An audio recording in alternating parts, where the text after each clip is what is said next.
Revelation chapter 2, reading from verse 8.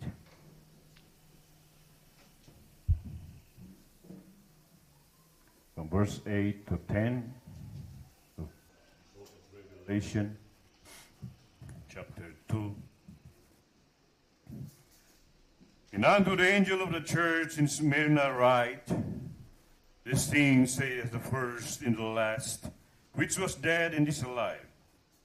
I know thy works in tribulation and poverty, but thou art rich. And I know the blasphemy of them which say they are Jews, and are not, but are the synagogue of Satan. Fear none of those things which thou shalt suffer. Behold, the devil shall cast some of you into prison, that ye may be tried, and ye shall have tribulation 10 days. Be thou faithful unto death, and I will give thee a crown of life. He that hath an ear, let him hear what the Spirit saith unto the churches. He that overcometh shall not be heard of the second death. May God bless us with His words. You may be seated. So right now we are at the Second Church age, which is called Smyrnian.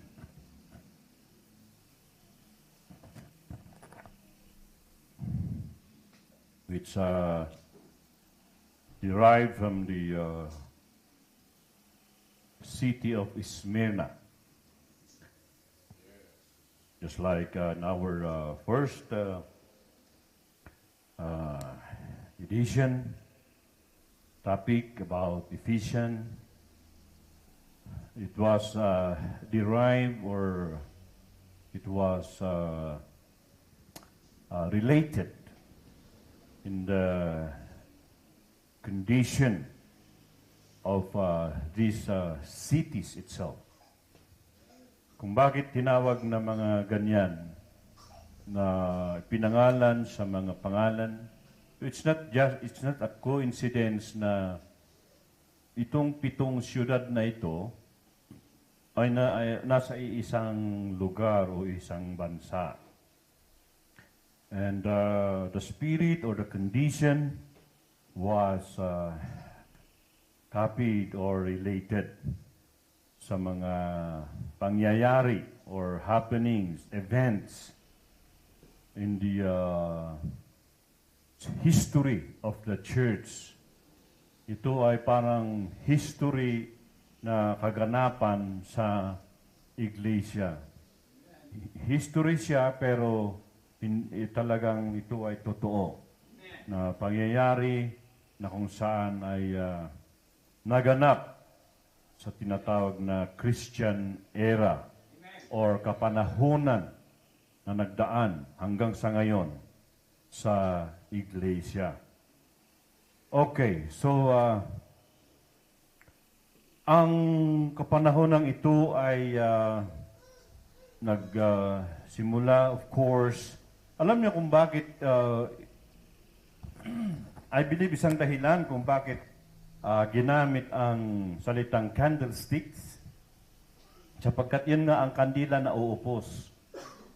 So, ang panahon ay lumilipas. Di ba? So, papalit-palit ang kapanahunan. Ang panahon. It's just like sa atin, meron lang tayong dalawang weather, dito sa atin, anong tawag dito? Yung summer at saka rainy season. Dalawa lang yung kapanahon at klima ng kapanahon natin dito. Tag-ulan at tag-araw. Sa ibang bansa, mayroon silang 4. Autumn, winter, summer, fall. So 4 ang kanilang mga panahonan. Pero sa atin, dalawa lang yung ating nararanasan. And so, ganun. Kung lumilipas ang panahon, that is the reason why maaring bakit ginamit ang candlestick sapagkat nauupos ang kandila, lumilipas ang panahon. So, pagkatapos ng isang kapanahunan, ay ganun, magpapalit ang kapanahunan. So, ang nauna ay ang Ephesian Age, at ang pangalawa ay itong Smyrnian or Smyrna. At ito ay tumagal mula 170 hanggang 312 AD. So, ilang taon yon? Mula 170 to 312. So, almost kalahat, almost one, no? Almost 175, something like that? Or, 142. Ganon. So, 142 years in the making. At ang itinanyag or napili or kumbaga, remember this, maaring si Brother Branham ang tawag sa mga taong ito, but I believe it was, it was because sabi ng Bible, these 7 stars, which are the messengers, are in His hand. Itong mga mensahero ito ay nasa kanang kamay ng Panginoon. So, you see that, Hindi binanggit sa Biblia kung sino-sino ang mga taong ito. Mula pa kay Paul hanggang sa ating panahon, hindi binanggit kung ano ang pangalan ng mga taong ito, kung saan sila galing, walang identity. It's just like sabi ko nga, yung fivefold ministry, sa book of Ephesians chapter 4, wala namang binanggit na mga pangalan dyan. Okay? Walang pangalan. Kung ang pagkakakilanlan ay kung ano yung kanilang gawain o ang kanilang ministeryo. You see? So, ganun. So, sa panahong ito, kagaya kay Paul, kay Apostol Pablo kasi talagang walang ano yan eh. Because siya talaga yung naunang apostol or mensahero or nauna na ginamit ng Panginoon sa mga hintil. God used him as an apostle to the Gentiles. Okay? So, the same thing kay Irenaeus, it was God actually who chose him. It's not Brother Branham who called him or who chose him or recognized him to be the messenger of this era, of this age. It was the Spirit, it was the Holy Spirit, mga kapatid. Now, may mga konti akong binasa kay Mr. Google kung ano ang mga ano nito. You just, kayong mga nag-internet, nagbasa-basa kayo para magdagdagan ang inyong mga kaalaman. Sabi niya dito, in Smyrna, a young man named Irenaeus, raised in a Christian family, became Polycarp's disciple. Ito ay itong si Polycarpio, disipulo ito ni Apostol Pablo, nabanggit sa Bible, Polycarp, okay? And then, ito namang Polycarp ay meron siyang disciple na isang nagngangalang Irenaeus. At sabi niya, learning more about the faith from this disciple of the Apostle John, after his ordination as a priest, Irenaeus ministered in the modern-day Lyon, France, under Bishop Pothinus. Around the year 177, so pasok doon sa binanggit ni Brother Branham, 170 to 312. So around the year 177, the Christian community of Lyon sent Irenaeus to Rome to assist the Pope with a theological dispute over a heretical teaching. So tingnan nyo dito. Bagamat siya ay itinuturing na isang santo ng Rome at inordain na pari, against siya. Okay? Hindi siya sang-ayon sa mga bagay-bagay aral ng Roma. Heretical teaching. The teaching later referred to as Montanism claimed that certain individuals possess superior prophetic insights directly inspired by the Holy Spirit. These missions attest to the respect Irenaeus commanded among the Christians of Lyon in his grasp of vital theological concepts. Providentially, the mission to Rome likely spared in Irenaeus' life. While Irenaeus was in Rome, a severe persecution of the church broke out in Lyon, and roughly 50 Christians were martyred. Among them, Bishop Pothinus. Upon returning to Lyon, Irenaeus was chosen as the next bishop. As Bishop of Lyon, Irenaeus was a faithful pastor with a profound understanding of the gospel as communicated from Jesus Christ through the apostles. He articulated the faith with great clarity. He was energetic in his evangelization efforts throughout the region, sending missionaries to convert the many citizens who adhered to pagan beliefs. As the faith began to spread, errors concerning the faith started to emerge alongside apostolic teachings. Although many of the early heretics might have had good intentions, they were not rooted in the pure faith and required correction to ensure the church stayed on the straight and narrow path toward salvation. Irenaeus was one of the most influential figures in the early church to guide the newly formed Christian communities down that safe road.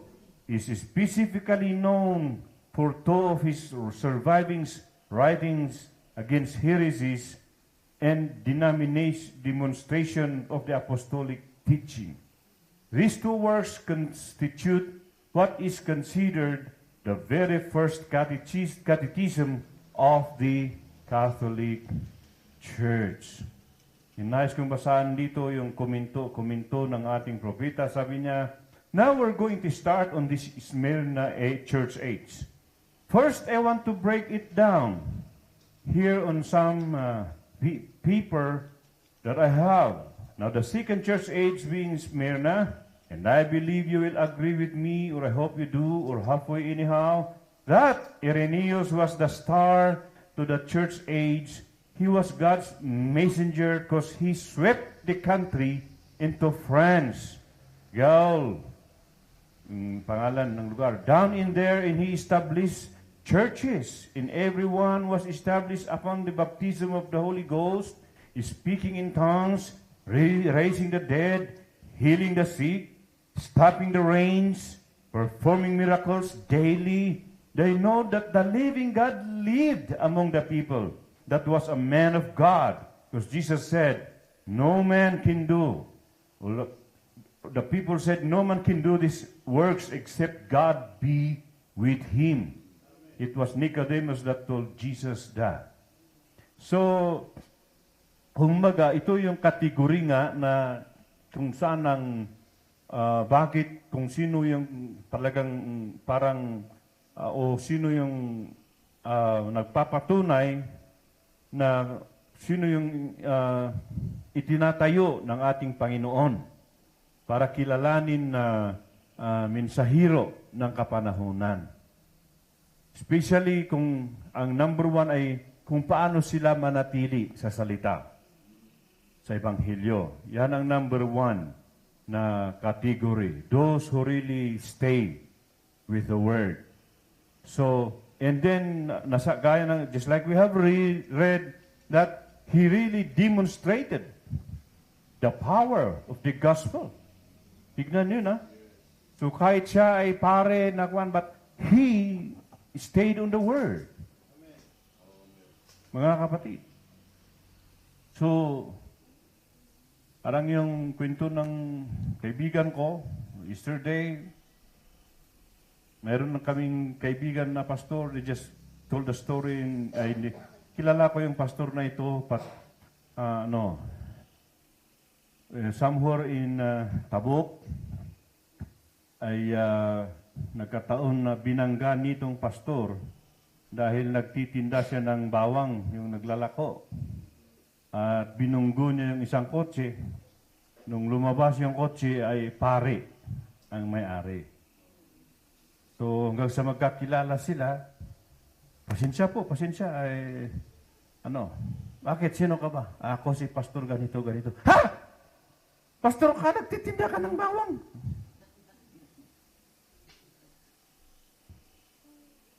Parang hindi nga bagay, Pero wala namang masama doon, di ba? Kung kinakailangan magtinda rin ako ng mani, bakit? Anong masama? Mani! Banana Q! So, hanggang sama ka na lang sa bahay. Punta tayo sa bahay. So in short, nung pumunta sila sa bahay nila, dami palang sasakyan yung pare, mamili ka na lang dyan kung anong gusto mo. So, namili siya ng kotse, binigyan ng pare yung pastor ng kotse. At binigyan pa ng 200,000 or 200,000 na pampatayo ng simbahan dahil tolda lang daw yung ginagamit. I mean, the reason why I'm telling you this is because no matter what kind of people, what religion they belong, always remember that God has some people in there. Don't condemn the people. Condemn the system, but don't condemn the people. In every group, in every church, there are people there that are really sincere. Kaya alam nyo, actually, ang talagang trabaho lang natin is, to manifest the life, to manifest the truth. Mga kapatid. So, anumang grupo yan, anumang sekta or religion, denominations yan, don't condemn them. Condemn the system, the wrongdoings, but don't condemn the people. Don't judge the people. Because sometimes, many times, nangyayari ito sa mga sa mga Christian believers na porke nasa denomination para bang may nakakahawang sakit. Ang sa akin kasi mga kapatid, ito talaga yung prinsipyo ko eh. Don't misunderstand me.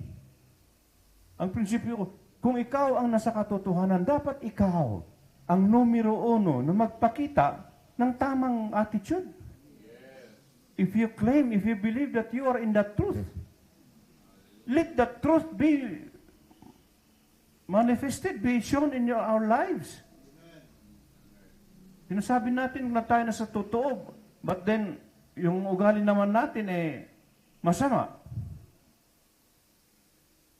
Kaya minsan nga, may joke-joke, sa totoo lang joke-joke nila ito, pero may mga pinaguhugutan siguro. Ang haba ng buhok, ang haba ng dila, ang haba ng palda, pero ang haba din ng dila. Oh. Di ba masama? So where is the testimony? So ganon. So yun lang, pasakali lang mga kapatid. So, yun. This man, Irenaeus, stood. Because especially during those days, they have no choice.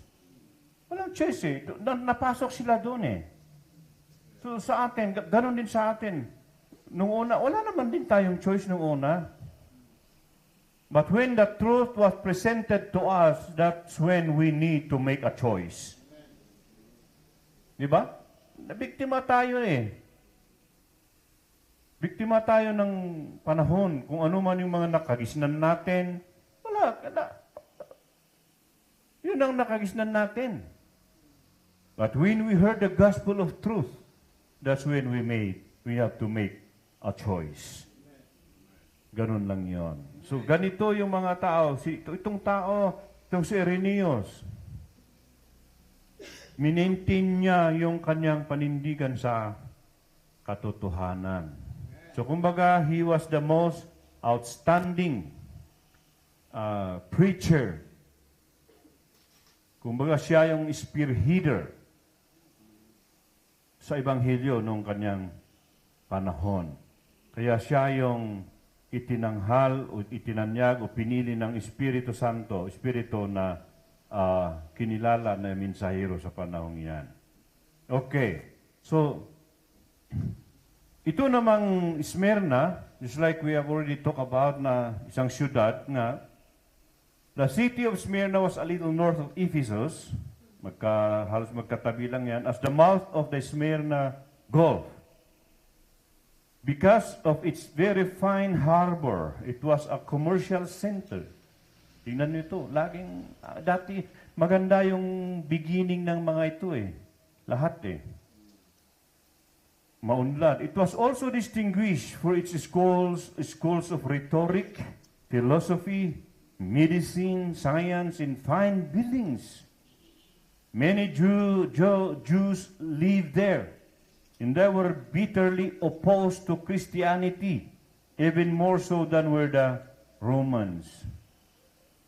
Remember, ito kasing mga Hudyo, they really, di ba, they do not believe that Jesus Christ is God, di ba? Sila actually yung nagpapako kay Kristo, itong mga Hudyo. Now, especially sa mga baguhan, ang Israel, they were called Israel, especially now, by nation, Tinatawag silang mga Israel as a nation, bilang isang bansa. Nang dahil kay Jacob na kanilang ninuno, na pinalitan ng Diyos ang kanyang pangalan na Israel. Si Jacob na tinawag na Israel. So itong 12 tribes, sila itong mga Israelitas. Now, kapag sinabi mong Hebrews, yun ang kanilang salita, lingwahe. Okay? Don't be confused. They were Hebrews speaking of their language. Hebrew language ang kanilang major language. So, itong mga Hudyo, they were kapag sinabing Jews, they were from the tribe of Judah. Okay?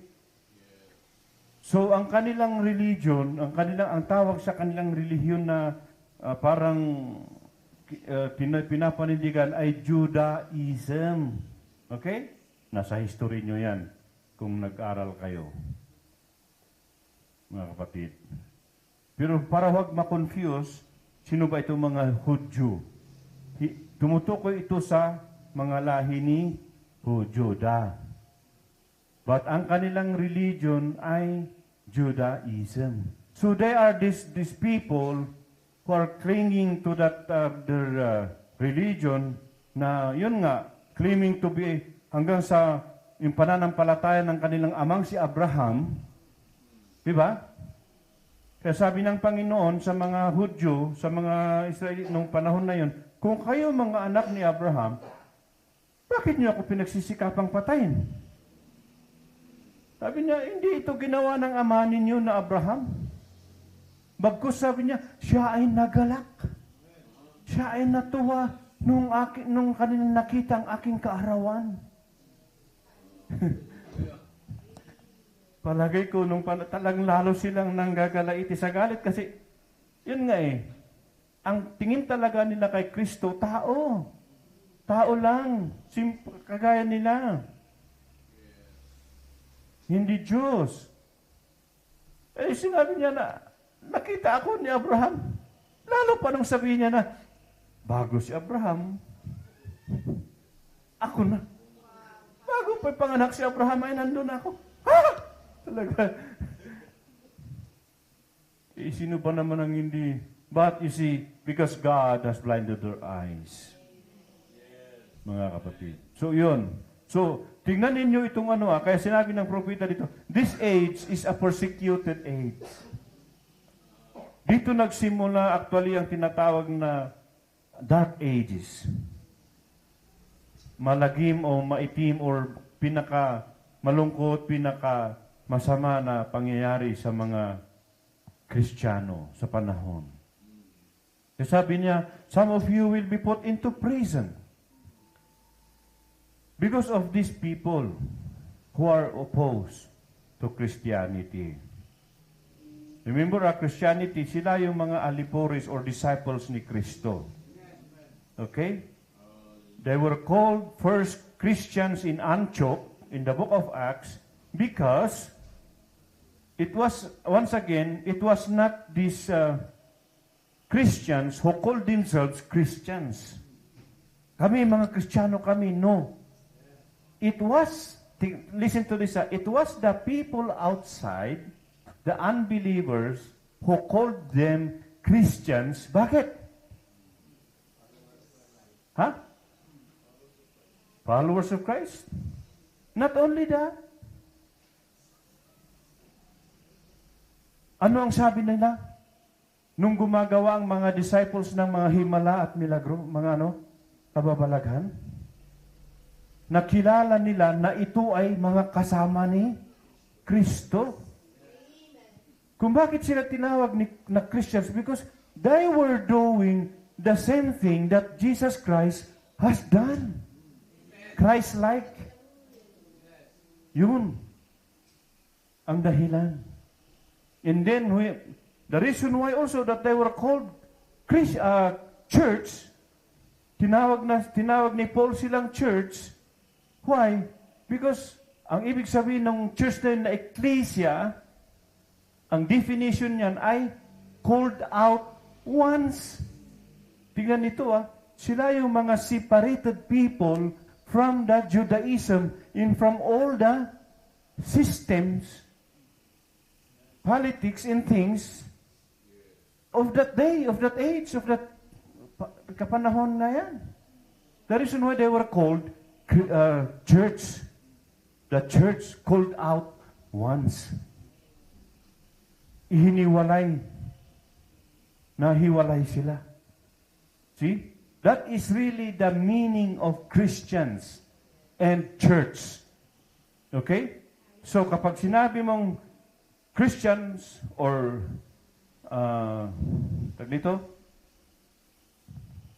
Christians in church, you need to have the revelation of what you are talking about.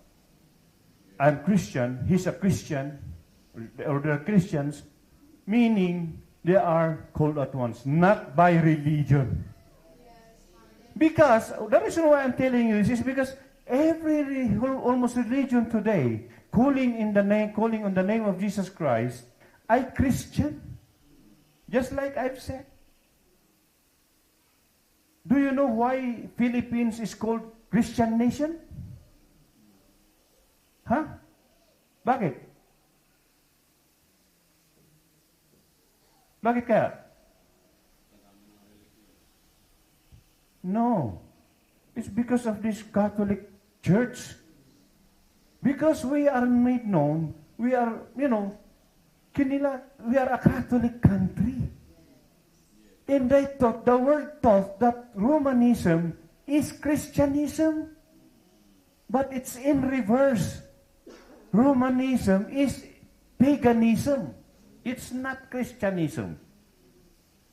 That has to be in your minds. Ang pagiging Romano-Katoliko ay hindi pagka-Kristiyano. Pero yun yung ihinasik sa kaisipan ng mga Pilipino. Kaya kung bakit tinatawag na ang Pilipinas ay Christian nation? Because of that. And so that is the reason why kung bakit na ang Pilipinas tinatawag Christian nation pero corrupt. Mag-research kayo. Every Christian, every Catholic nation are the most bankrupt, are the most corrupt. South America, countries, Brazil, Mexico, Latin America, mga drug cartel.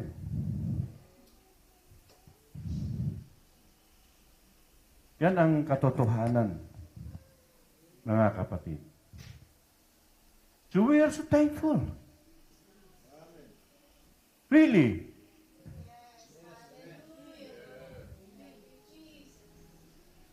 Without this message, kung walang mensaheng ito, how can we know all these things? I thought I was all right. When we are in the Pentecostal movement, when we are doing something for the Lord, I thought it was all right. Ilan na yun? To thank God for His grace.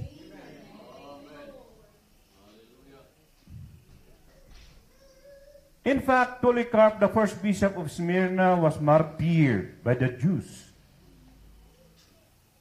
Remember this, sabi ng Panginoon, yung mga papatay sa inyo, sa mga disciples, aakalain pa nila na sila ay gumagawa ng gawain na makadiyos. Tingnan niyo na, papatayin, mamartir ang mga Kristiyano, ang akala pa nila, sila yung nasa tama. Sila yung gumagawa. Parang yung mga nag-akusa sa ating Panginoong Kristo, akala nila, sila yung nasa tama kasi pinapanindigan nila, sinakala nila pananampalataya ng kanilang amang si Abraham.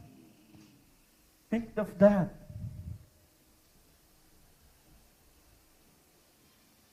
It said that Jews desecrated their holiday, Saturday, to carry the wood that would make his funeral pyre.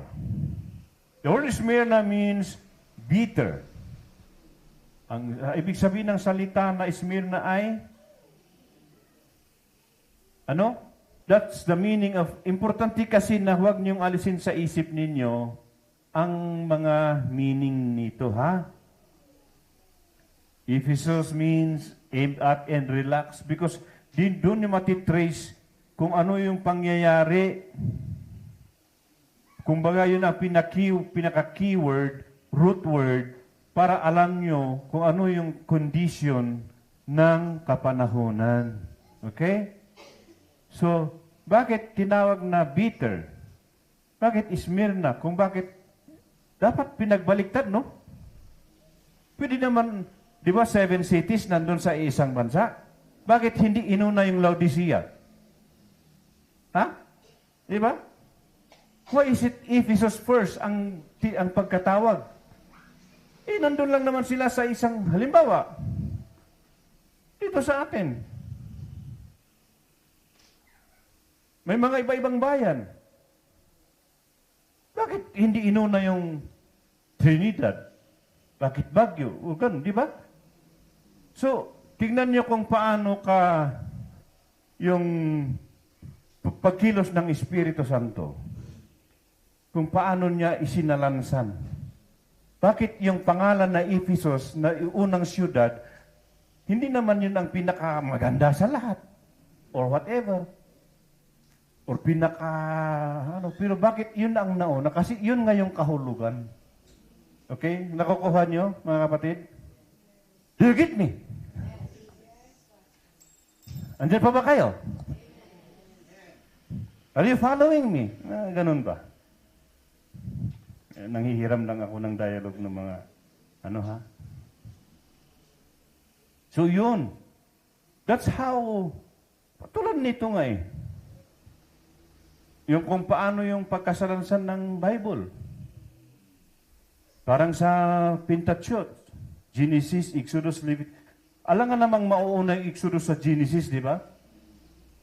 That's how, although the Bible is not chronologically written, pero yun yung pagkasalansan ng Espiritu Santo. May mga purposes yan. Hindi naman yung Book of Revelation ang huling na isulat. Bakit nandun sa huli? You see? Why? Yan, may mga lahat yan. So, the reason why na Smyrna, kasi this was the start of the dark days of the church. Nung nag-relax ang church, mga kapatid, of course, yan ang problema talaga. Doon pumapasok ang kaaway. Talaga. So, yun. Bitter. Being derived from the word myrrh. Myrrh was used also in embalming, pangbalsamo ng patay, embalming the dead. Thus, we have a twofold significance found in the name of this age. It was a bitter age filled with death. The two vines within the framework of the church were drifting further apart with an increased bitterness toward the true vine on the part of the false. Death was not only the seed of the false vine, but even in the true vine, there was a creeping paralysis and impotence because they had already drifted from the unadulterated truth of the first few years after Pentecost. And no true believer is any stronger and spiritually healthy and alive than this knowledge of an adherence to the pure Word of God, as seen by multitudes of examples in the Old Testament. Organization was growing apace, confirming and augmenting the depth of the membership, for Holy Ghost leadership was deposed, and the Word was replaced by creeds, dogmas, and man-made rituals. So, tingnan niyo di ba doon sa una mayroon ng Nicolaitane, mayroon ng false system na pumapasok. At first, ayaw tanggapin ng mga tunay na Christians. You hate, sabi niya, di ba? The deeds. Yung mga gawain nila, hindi nyo tinatanggap. Speaking to the true believers. But as time goes on, ayun. Kaya binanggit niya na parang sa Old Testament, kasi when the Israelites were in the wilderness, it was the pillar of fire leading them. Okay? Maging si Moses na kanilang prophet, he could not tell the people to, let's move on, let's go. No. Not until the pillar of fire moves, okay, then the Israelites will march forward. Pero hanggat nakatirik yung pillar of fire doon sa lugar na yon, steady lang sila. Pero once the pillar of fire moves, nagluluto man sila, naliligo man sila, whatever they were doing, they have to move. Because the fire is moving. Okay? So they were being led by the Holy Spirit. But as soon as they were settled in Israel, what did they do? Parang tayo lang yung naiiba. We are not like the other nations. Why not have also a king over us? Bakit hindi tayo magkaroon ng presidente or hari na mamuno sa atin? Tingnan niyo minsan yung foolishness ng tao, ha? When they were being led by the Holy Spirit, nagkulang ba sila?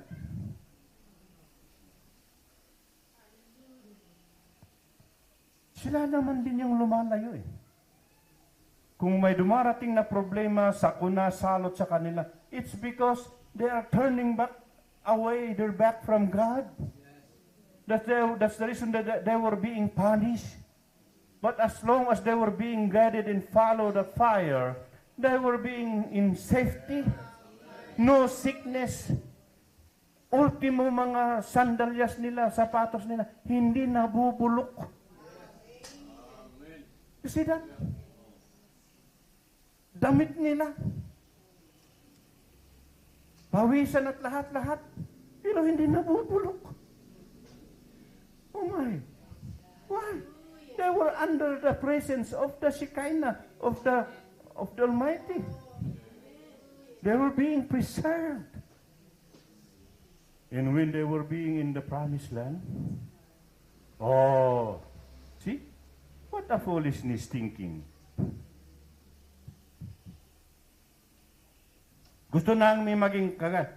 Kaya sabi ni Samuel, ni Propeta Samuel, anong problema? Ako bang problema? Sabi ni Samuel. Kung akong problema, o di, walang problema. Alisin niyo ako or whatever. Of course, during that time, mga anak ni Samuel, iba ang kanilang mga pinaggagawa. Pero sabi ng mga tao, wala, Samuel, okay lang, pero wala lang. Gusto lang namin maging kagaya. Gusto lang bang gumaya? And that's what sometimes I hate with Filipino people. Yun ang hindi ko gusto na attitude ng mga Pilipino. Hindi nga. I'm sorry to tell you. Pero this is what I observe. Mga Pilipino, ang galing manggaya. Mahilig manggaya. Gaya-gaya ba? Kaya wala nga tayong originality. So, yun. Ang sasabi ng Panginoon, well, sabi niya, hindi ikaw, Samuel, ang kanilang tinalikuran, kundi ako. Ayaw nila akong maghari sa kanila. Sabi ng Panginoon. See that? So, parang ganun yung nangyari dito. Dito pa lang nagsisimula ng mag-ano yung mga tao, mga nanampalataya. But those who claim, yung mga nanatili sa tunay na pananampalataya, sila yung mga pinagpapatay. Sila yung mga ibinibilanggo. Mga kapatid, sa kanilang panghahawakan sa kanilang pananampalataya. Now, sabi dito, sa verse 8, "These things saith the first and the last, which was dead and is alive." Laging ina-identify ng Panginoon yung kanyang gusto lang niyang ipadama. Gusto lang niyang ipaalam kung ano siya, kung sino siya. Remember this. Ito kaya ko inano yung mga expressions, manifestations, because that is what God wants us to understand. His relationship with us. Bakit siya tinawag na Savior? Di ba? As simple as that. Kasi siya yung Savior. Bakit siya tinawag na friend? Siya mismo yung tumawag sa atin. I no longer your servant, call your servant. Wow! Hindi ko kayo mga alipin, kundi mga kaibigan. Could you imagine that? Why? Gusto lang ipaalam, ipakilala ng Panginoon, ipadama kung ano sino. Kaya sabi niya, I am the first and the last. So ano man yung mga kalagayan ninyo sa buhay, ano man yung mga dinadanas ninyo, tandaan ninyo, ako yung una at huli. Ano ibig sabihin? I know from the very beginning up to the end. I know what you have been going through. Alam ko kung saan kayo patungo, saan kayo dinadanas ninyo. And I just want you to assure yourself na I was dead and is alive. Ano ibig sabihin niya? Alam naman ng mga Kristiyano na siya ay namatay, di ba? But ano ang ibig sabihin na po yun? He died for us. I die for you. Di ba sabi niya, ang mananampalataya sa akin, kahit mamatay, mabubuhay pa. Because He is the author of resurrection. So yun ang ibig sabihin niya, I died. I was dead, but I am alive na. Ano yun? Para mabigyan ng hope, pag-asa yung mga mananampalataya. Na kahit dadanas man sila ng kamatayan, sila ay mabubuhay muli. Ginawa ko yun para sa inyo. Kung ano yung nangyari sa akin. Kaya sabi ni Paul, kung ano yung espiritu na bumuhay kay Kristo, kung ito ay nasa inyo, siya din ang bubuhay sa inyong mga katawan. Same spirit, sabi niya. See? I wonder if you notice the salutation to the first age. Parang halos parehas nung una. Just put them together. This thing, see that holds the 7 stars in his right hand, walks in the midst of the churches. Yun yung maganda eh, kasi nung una pa lang, yun ang sinabi niya. Ako ay nasa gitna. Lumalakad ako. Kumikilos ako. So, no matter what, He is in control. He is in control. Just like sa Ezekiel, sabi niya, the wheel in the middle of the wheel. Kayong mga nagmamaneho, kung alam niyo ito, siya yung main bearing. Ha? Makina sa under chassis, siya yung main bearing. Para umikot yung gulong, para umikot yung makina. Yun. Siya ang kumokontrol. So parang, yun nga, danas sila ng persecution. Does that mean that still God is in control? Yes. Kaya pakinggan natin sa mga sumusunod. Hindi ako magtatagal doon. Pero, lagi niyang binabanggit ito ilang beses. I am Alpha and Omega, the beginning and the end, the first and the last. Madalas niyang banggitin yan, especially dito sa Book of Revelation. Hanggang sa huling chapter. Sa chapter 22, verse 13. Tingnan nito. Sa chapter 1, binanggit na niya ito, I am the first and the last. In the last chapter, I am the first and the last. Talagang gusto niya talagang ipagdiinan, ipagsiksikan sa ating mga kaisipan. Amen? Talagang siya yung una at huli. He's in control of everything. Okay.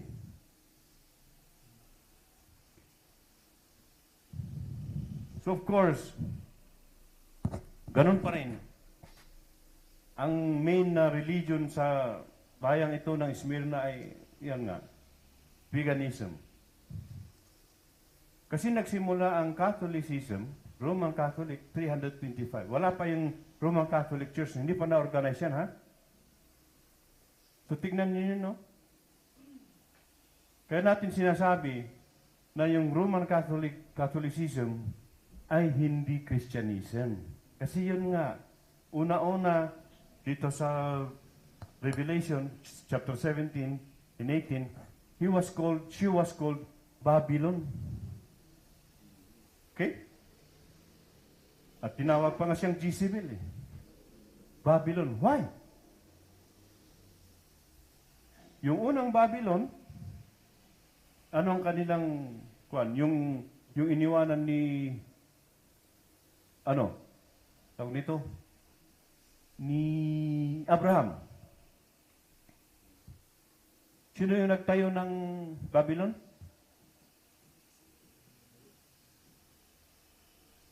Ha? Nimrod. Totoo. Yung Tower of Babel. Diba? Nimrod. Anong nangyari? Bakit hindi tuloy ang Babel? Ha? Ano kasi ang ibig sabihin ng Babel? Confusion. God confounded them. Pagkagising nila one time isang umaga siguro, everybody went to work. Aba, hindi na magkaintindihan. Hello? Nag-i-inchik na yung isa.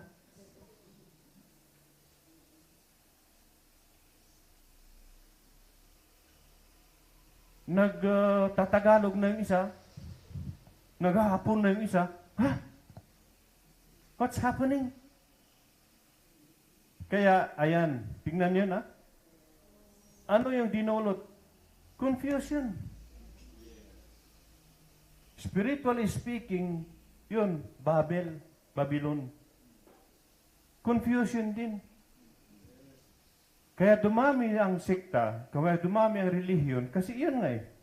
Kaya nga pagdating sa Revelation chapter 18, marami na siyang anak. Mother of harlots. Why?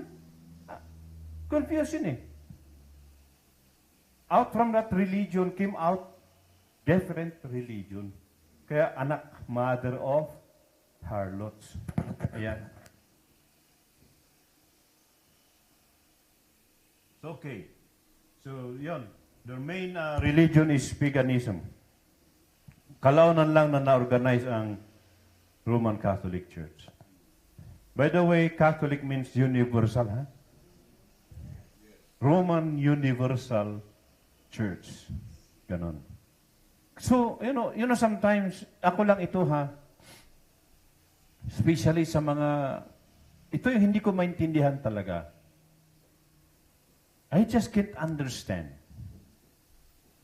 Why these people, educated people, mga edukadong tao, hindi man lang alam, I'm sure alam nila sa history. They know in the history, pinag-aralan nila yan sa eskwelahan. Pero bakit? Tulad nung one time, isang teacher, tinanong ako.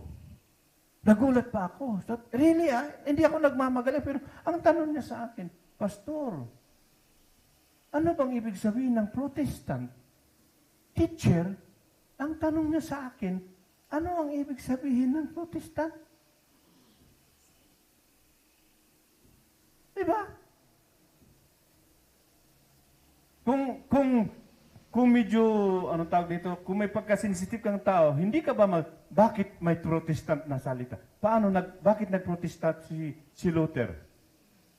Hindi ba? Is that worth questioning? Hindi mo ba tatanungin sarili mo, bakit, unon niya, apa nga tanga nag-Protestant ni Luther?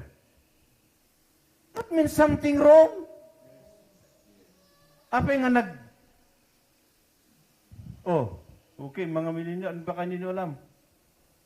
Apa nga nagkudita ni Hunasan? Di ba? Mga ganun lang yan eh. There must be something wrong. There's a history. Always there's a reason. Kaya nagulat ako nung tinatanong ako, matandang teacher yun. Kung bata-bata pa siguro, baka pero matandang teacher, kung hindi ako nagkamali, retired pa ngayon eh. Pero tanong siya, Pastor, anya ti kayat na nga sa unti Protestantism?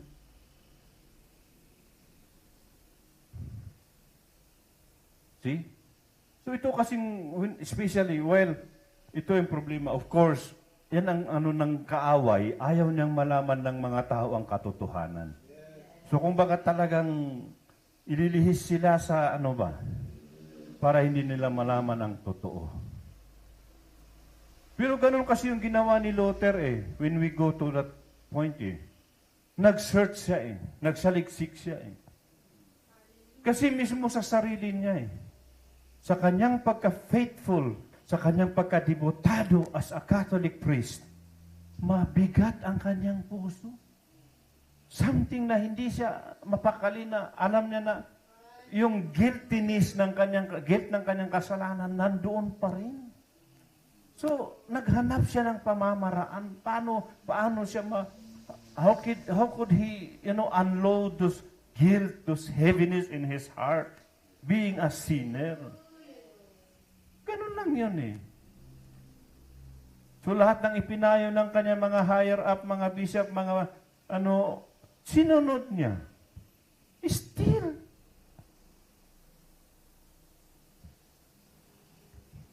How did he find the answer?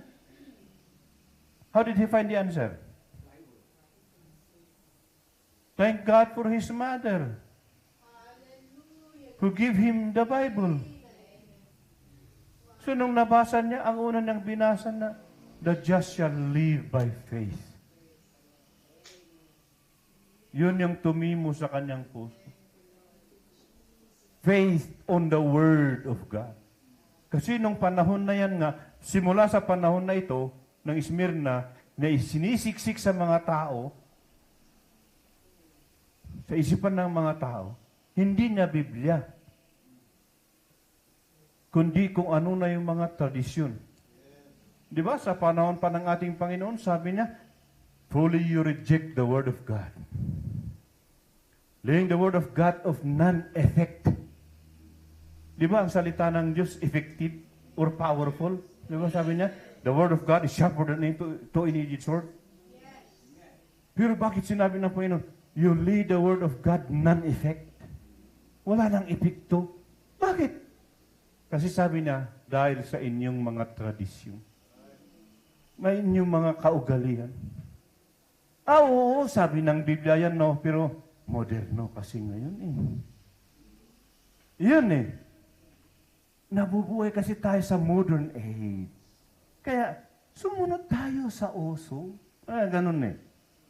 Alam ko yan. Yung salitang moderno, totoo yan. Oo, tama yan. Yan ang sabi ng Biblia. Pero moderno kasi ngayon. You see that? Laying the Word of God of none-effect, that ye may hold on your tradition. So, gano'n ang nangyari, mga kapatid. Okay, para hindi tayo tumagal. Ang bayang ito ay nasira noong 1922. At ang bagong pangalan ngayon ay Izmir, Turkey. Of course, Turkey pa rin, ha? Ang pangalan ng bayang ito ngayon ay Izmir. Okay, sabi niya, I know thy works in the tribulation and poverty, but thou art rich. He's talking on the real believers, ha? Remember this, that there are two groups, ha? Kung papansin, he's talking on the on the good vine in the false vine. Dalawa yan. Kaya nung yung binanggit natin yung twins, ha? Laging twins. So sabi niya sa mga tunay, I know thy works in tribulation and poverty, but thou art rich in faith. And I know thy blasphemy of them which they are Jews and are not, but are synagogue of Satan. So, yun yung mga Jews na kontra sa Christianity. Okay? Yun nga. Tingnan nyo, no? So, kaya nung nabasa ko yung message na God of this evil age, read that message. Or listen to that message na sa YouTube, I believe. God of this evil age. When the prophet of God said, Satan is being worshipped under the name of Christianity. Could you imagine, nung nabasa ko yun nung una-una, parang ang bigat ng dating eh. This is the day that the Lord has made. This is the day that the Lord has made. I'm so glad Jesus sets me free. Si Satanas ang sinasamba. Paano nangyari yun?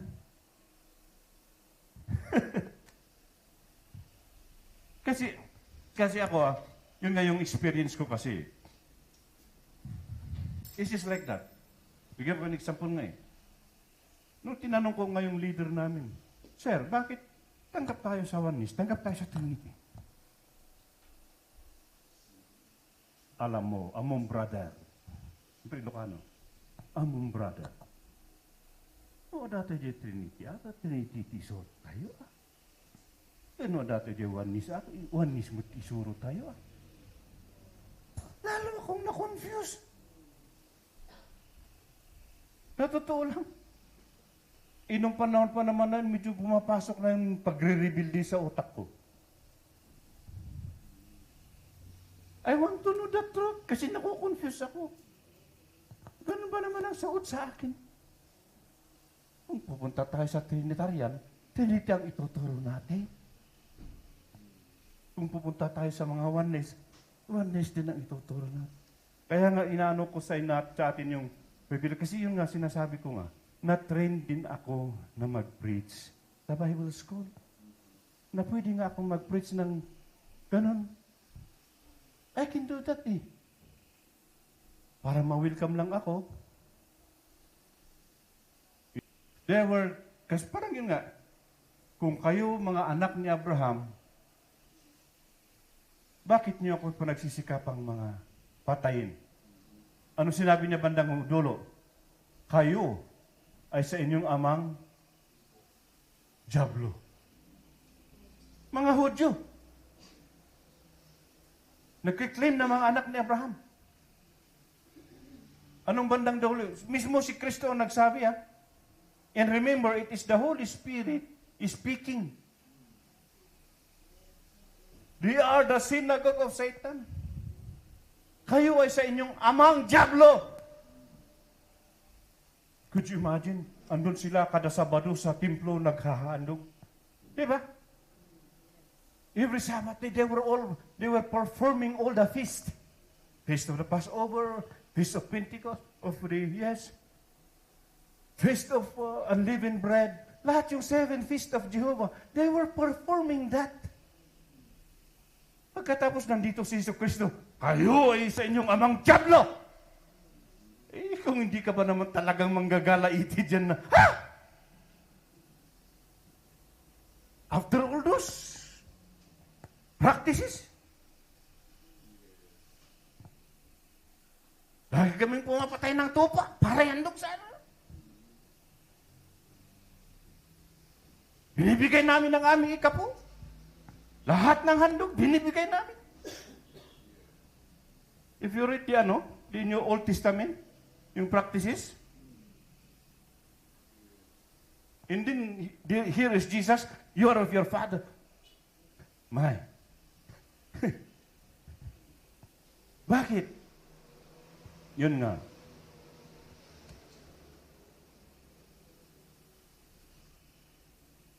Isa lang yung pinalitan ng serpente na salita. Isa lang yung kanyang idinagdag. Ang sabi ng Panginoon, you will die. If you eat this tree of knowing good and evil, or touch, you will die. Dumating si serpente, you shall not surely die. Yan ang ibig sabihin ng man shall not live by bread alone, but by every. Ang magdagdag ay dadagdagan ang kaparusahan. Ang magbawas ay tatanggalin ang pangalan sa. See, that's how very important it is to stay in the Word. Kung bakit sila tinawag na sinagoga, katipunan ng Diablo, mabigat yan na akusasyon, na paratang. You're a synagogue of Satan. Di ba? Pero, why? Iniwanan ang salita. Iniwanan ang salita. Kaya sabi na, I know the blasphemy. Tingnan niyo, blasphemy. Alam niyo ang, sabi, di ba, sabi niya, lahat ng kasalanan ay mapapatawad, liban lang sa blasphemy. Pamumusong. Itong ginagawa nila, walang kapatawaran. Blaspheming the Holy Ghost. Kasi, sinasadyang talikuran ang salita ng Diyos, naalis para magawa nila ang kanilang mga sariling kagustuhan. Yun, nagsimula yan sa panahon na ito. So they were thinking they were Christian. Kung sa ating panahon na, they were thinking they were Christians. born again. Not knowing they are synagogue of Satan. Ang tindi niyan. Could you imagine nga yun nga? No wonder why pagdating sa judgment, di ba? Matthew 25, we preach in your name. Parang halimbawa, narinig natin ngayon, repent! Di ba? Daming mga ngaral dyan. Kaya sabi ng bandang huli sa judgment, we preach in your name. Liban lang dun sa iba na ibang pangalan ang pinapangaral. Pero he's talking about that, those people who are preaching in the name of Jesus Christ. We preach in your name. Nangaral kami sa pangalan mo. Ang daming sumampalataya. We baptize in your name. We perform miracles. Nabuhay ang mga patay. Could you imagine that? Nabuhay ang mga patay. Gumaling ang mga pilay, lahat ng may sakit, gumaling. Sa iyong pangalan, Panginoon. Pero anong sabi niya? Anong sabi ng Panginoon? Ano? Hindi naman kita kilala. Ha? Pwede ba yun? Nangaral sila sa pangalan ni Kristo, nagpagaling ng mga may sakit, gumawa ng maraming himala. Tapos, bandang muli, ano ngayon, hindi ko naman kayo kilala. Magsilayo kayo sa akin. So, doon natin maunawaan kung bakit. Ang importante, tayo ay kilala ng Panginoon. Tayo man ang pinakamahina, tayo man pinakamaliit na, ang importante, kilala ka ng Panginoon.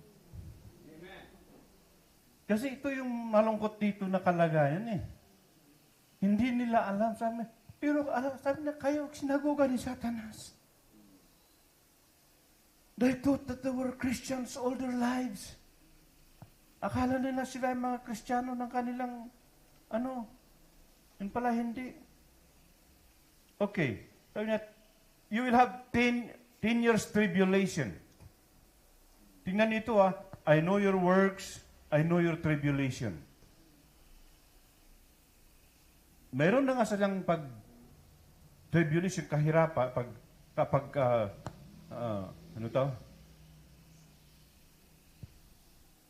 kapighatian, kahirapan, Iba pa yung binagit na 10 days. Mayroon na nga silang naghihirap na sila, nagdurusa na sila. Mayroon pang ibang binanggit na 10 days. You will have 10 days tribulation. Yung 10 days na yun, ayun yung 10 years. Tandaan nyo kasi sa Bible, mayroong dalawa sa Bible, 1 day is equivalent to 1 year. Ang isa, 1 day is equivalent to 1,000 years. Dalawa yan. 1 day, 1 year, especially dun sa Daniel's 70 weeks. Yung 7 weeks doon ay 77 years. Okay? So, dalawa lagi yun. Kaya kung magbabasa, tignan nyo kung ano. So, itong 10 days ay speaking of that 10 years. Nasa history din yan. Under the reign of Diocletian. Emperor Diocletian. Yan yung pinaka-massive, pinaka-grabe na sa mga Kristiyano. Maraming namatay, ang daming pinatay ng mga Christians. Kaya sabi niya, you will have nagsimula sa 302 to 312. Yung taon na yun. Nasa yan? History din talaga yan. Out of those, within that 10 years, grabe ang pagka-aliposta o sa mga mananampalataya. Kaya ang admonition sa kanila, ang payo sa kanila, be faithful unto death.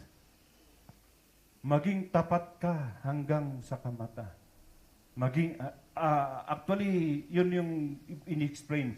Hindi niya sinabing until death, kundi unto death.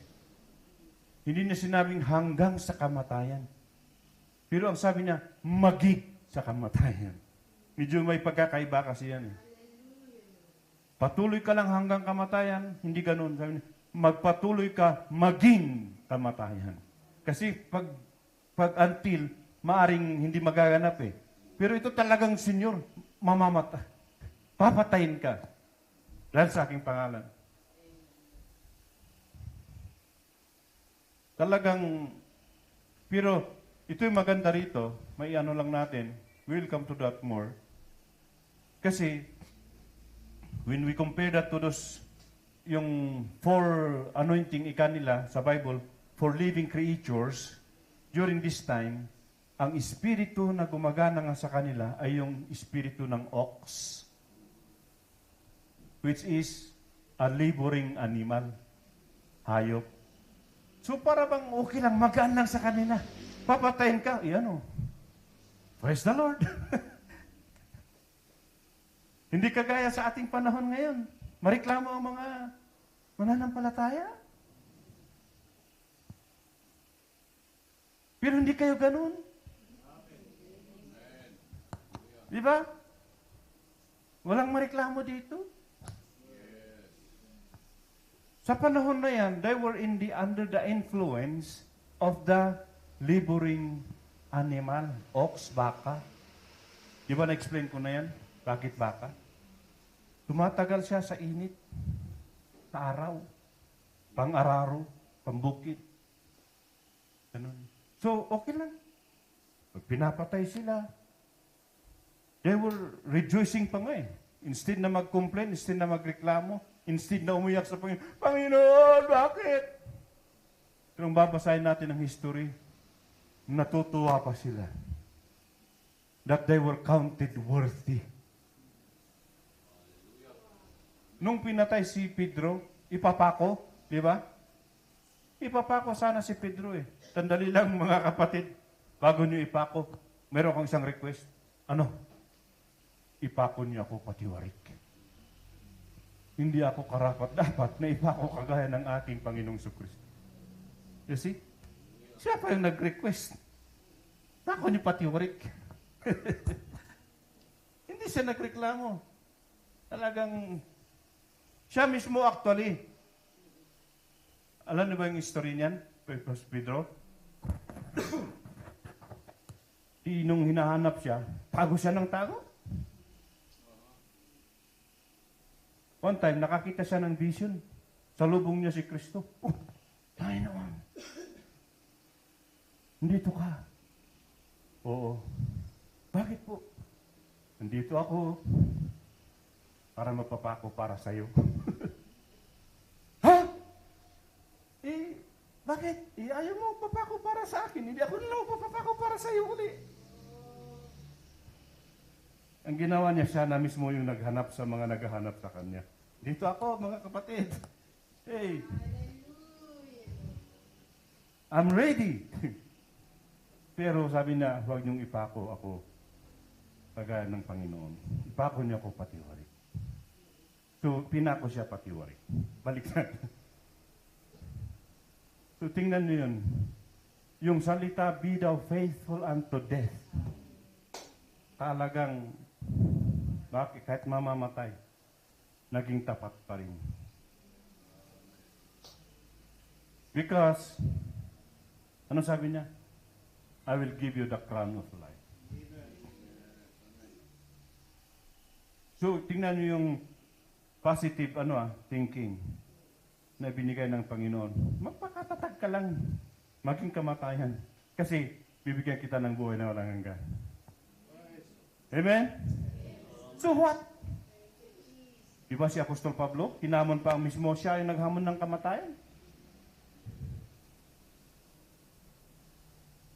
Sa mga tunay na mananampalataya, hindi matatakot sa kamatayan. I will give you the crown of life. That is the promise. Bakit ano? Hindi ka nagano doon, nag-question. Anong pagkakaiba ng crown of life at saka eternal life? Ano sa tingin niyo? Ha? Eternal life din yun. Pero bakit pa niya sometimes sini-specify niya na crown of life? Crown. Corona. Bakit kinokoronahan ng isang tao? Ha? Anong dahilan kung bakit kinokoronahan ng isang tao? Ha?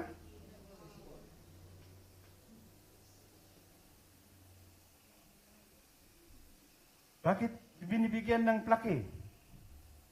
Ano sa tingin nyo?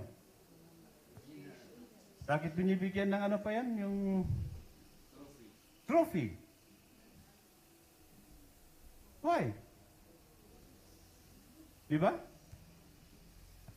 Eternal life na yun, pero bakit tinawag pang dapat crown?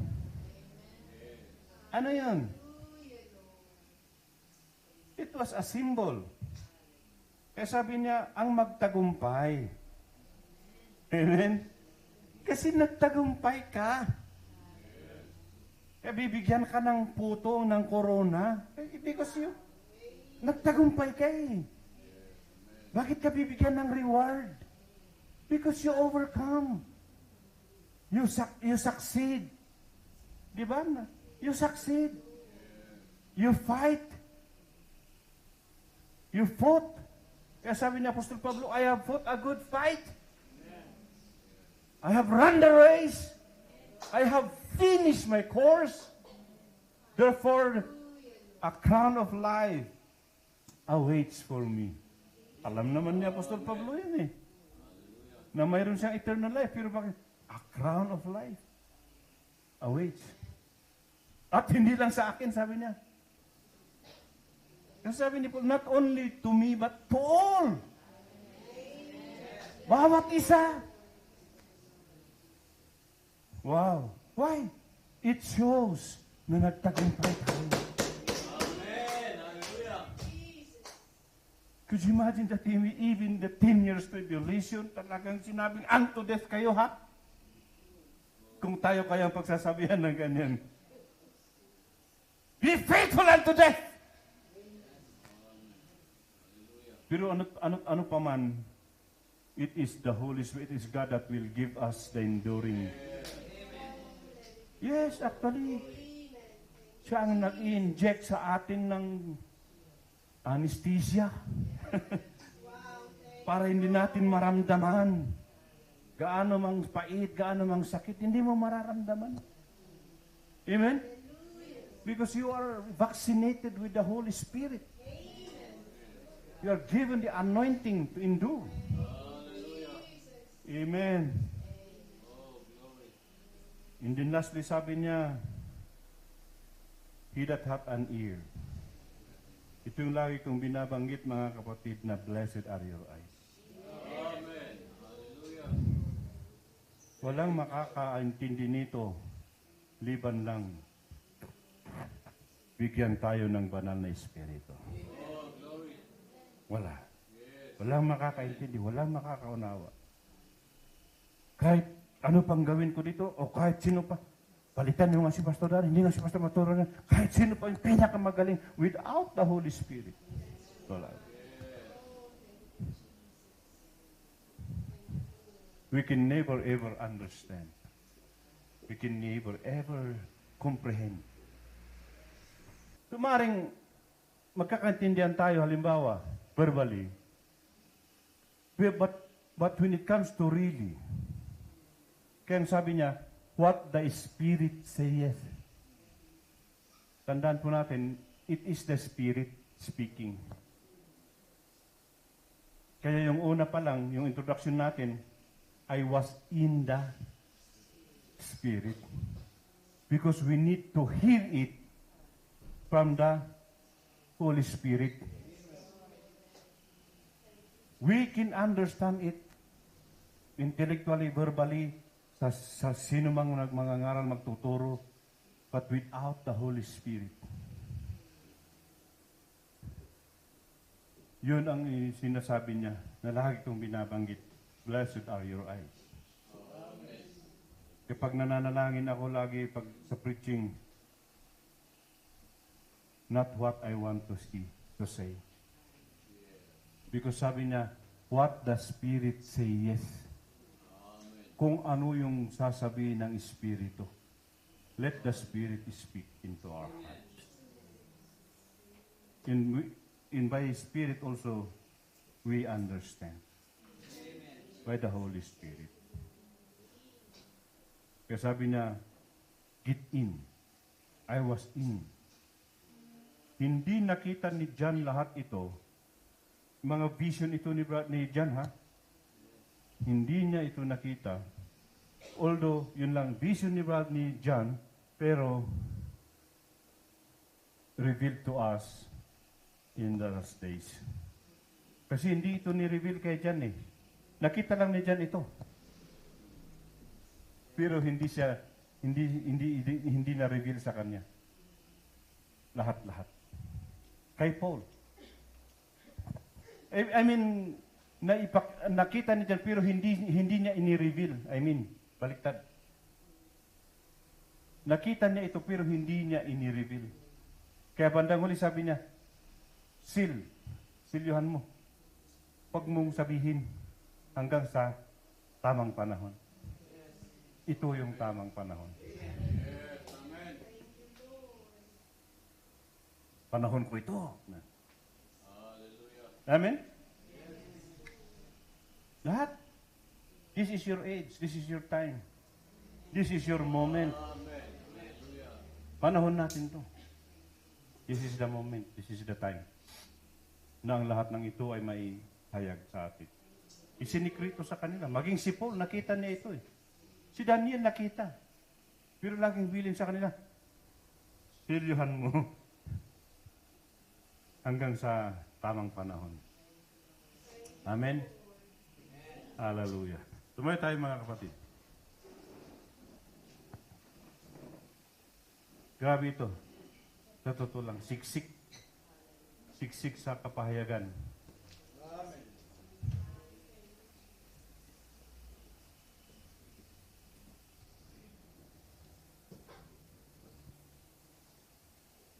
Walang ibang panahon. Talagang ngayon lang ito. Itong panahon natin. Ito yung isang ibig sabihin ng loose ends. Ito yung mga panahon na, yung mga hindi na ituro noon, yung mga nakaligtaan, yung mga hindi pinakita noon, ay sa ating panahon ngayon. Na naihayag. Could you imagine that?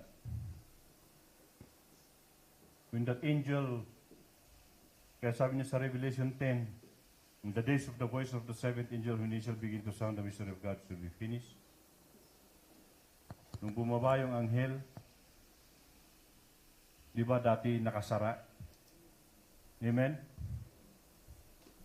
Nakasara yung book na hawak-hawak ng nakaupo sa trono. Pero that time, this time, bukas na. Amen. Open na eh. Open book. It's time for revelation. It's time for to be revealed. Yan ang kabutihan ng ating Panginoon.